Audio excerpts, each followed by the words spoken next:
పెట్టారు? No data అని పెట్టేశారు. ఒక వాలంటీర్కి ఇలా జరిగిందంటే మరి ప్రజలకు ఇంకంతానే అది మరి ఇక్కడను 4 రోజులు బట్టి కలెక్టర్ ఆఫీస్లో ఇస్తామన్నారు. కలెక్టర్ ఆఫీస్లో ఇచ్చిన డేటా ఎక్కడికి వెళ్ళిద్ది? సచివాలయంకి వెళ్ళిద్ది.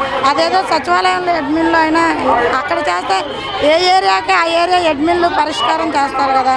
అందరూ ఇక్కడికి వస్తున్నారు, తీసుకున్నారు, ఈ కాగితాలు పక్కన పడేస్తున్నారు. కాగితాలు అయితే ఎక్కడికి వెళ్ళట్లా, ఇక్కడ వచ్చినా సరే కాగితాలు పక్కన పడేస్తున్నారు. కాగితాలు తీసుకొని దీని సమస్యని పరిష్కారం చేయట్లా. మ్యాపింగ్ లేని వాళ్ళు చాలామంది ఉన్నాయి.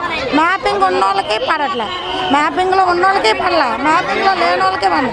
వేరే మచిలీపట్నం అటువైపు సార్లు వేసి వాళ్ళకి ఏం తెలుసు? వాళ్ళకి తెలియదు. గవర్నమెంట్ హాస్పిటల్లో ఎండీల్ని వాళ్ళని తీసుకొచ్చి పెట్టారు. వాళ్ళకి అసలు ఏమీ తెలియదు. వాళ్ళు వర్క్ చేశారు, లాగిన్స్ వాళ్ళకి ఇచ్చారు. పెట్టవలసిన వాళ్ళకి పెట్టలేని వాళ్ళకి పెట్టారు. అర్హులైన వాళ్ళకి అర్హులు కాదు, అనర్హులకి 25,000 డబ్బులు పడ్డాయి. మరి దీనికి పరిష్కారం ఏంటో తెలియదు. నేను 4 రోజులు